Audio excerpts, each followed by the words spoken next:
Mike Alcoholic. I was thinking about the change, and the first thing that my mind went to was in the doctor's opinion, where it talks about one of the 5 types of alcoholics. He changed his brand or his environment, and in that respect, I seem to not be averse to change, because I had to continually change my circle of friends so I could at least have one in that circle say, see, at least I'm not as bad as that guy. Or change my brand so I can prove to myself that I really don't have a problem. But then soon enough, even changing brands caught up with me. So that's the story for most people who qualify for here.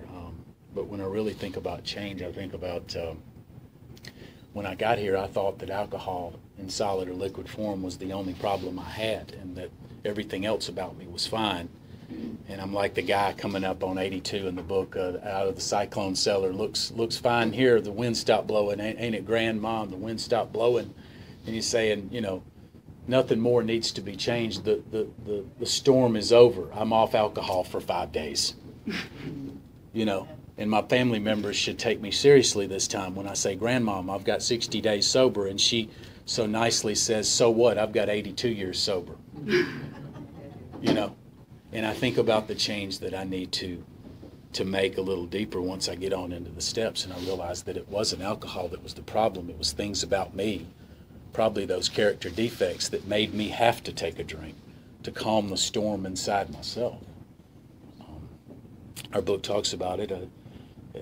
To get over serious drinking will take a transformation of thought and attitude. And I'm like the guy in the 12 and 12 that says, well, what happens when they take these things away? Am I going to be the hole in the donut? What's going to be left of me?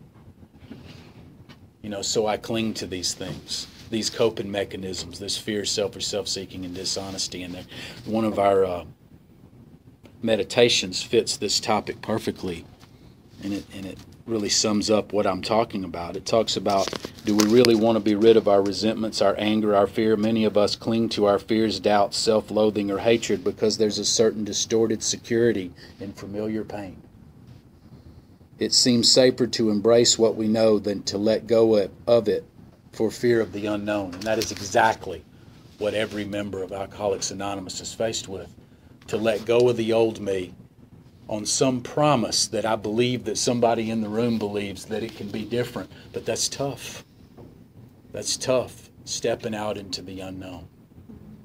And for me, it starts with simply practicing the opposite.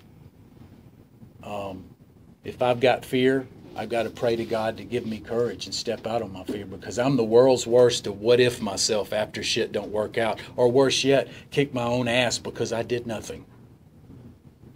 If I've got a problem with dishonesty, I got to be honest. Everybody's got to have that first time when the girl at the Circle K gives you too much change, and you have to give it back so you can come to the meeting and share with us how you gave it back. I've been to 1,000 meetings. I know how it goes. And it feels good to be able to say I gave that change back, because that is a change. Pardon the pun. And if I've got selfishness, I got to do something for somebody else. It's like that coffee pot back there. I haven't seen it, but I surmise there's probably a coffee pot back there. And it's got coffee in it. And it's probably black coffee. If it's like any other AA meeting that I've been to, the thousands that I've been to.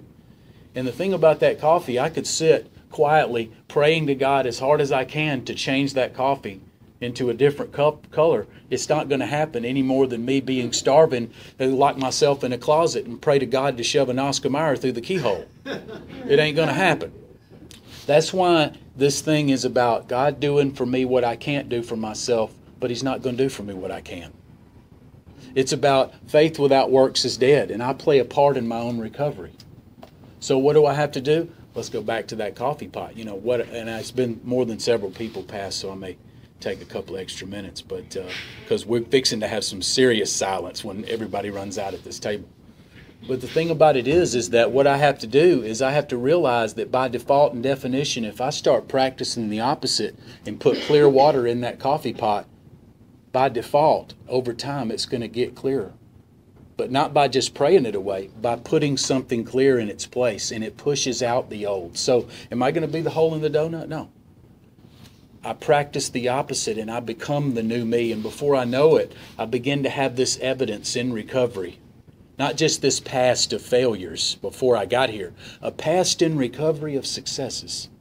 A past in recovery of trying something new works. A past in recovery of like, you know what, maybe they were right in the book when it talks about we become more efficient, not burning up energy foolishly.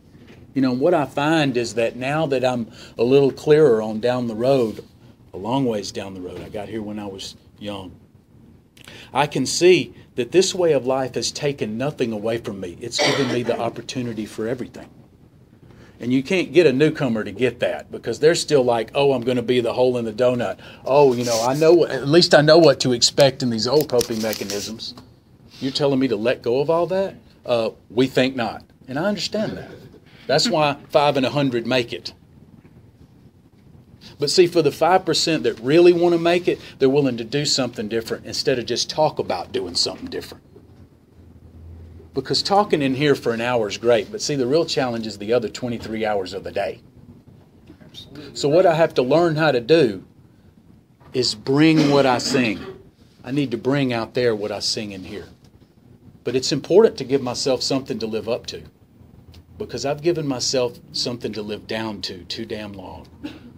So for me to self-efface and beat myself up and talk about what a sack of shit I am and I'm supposed to want to drink, my mind is this terrible place to go and I can't think, I'm going to give myself something to live up to. And I have found that works very well. It puts responsibility and challenges me. And what I have found about every alcoholic I've ever met who really tries, we can rise to the occasion. There's nothing that we can't do. Our book talks about 2 of us outwork 5 out there. Our book talks about we're fast thinking and imaginative. Our book talks about how we have special skills and abilities and a fine and bright outlook. And if I don't take that first drink, that can be a reality. So this topic change is real important. But I have to move past what I thought my problem was when I got here and realize the problem is me. And I can live a life of happy usefulness if I'm willing to start practicing the opposite and be the miracle instead of just praying to God for it and not be willing to do anything to earn it. I've had a spiritual awakening as a result of these steps, and I'll pass.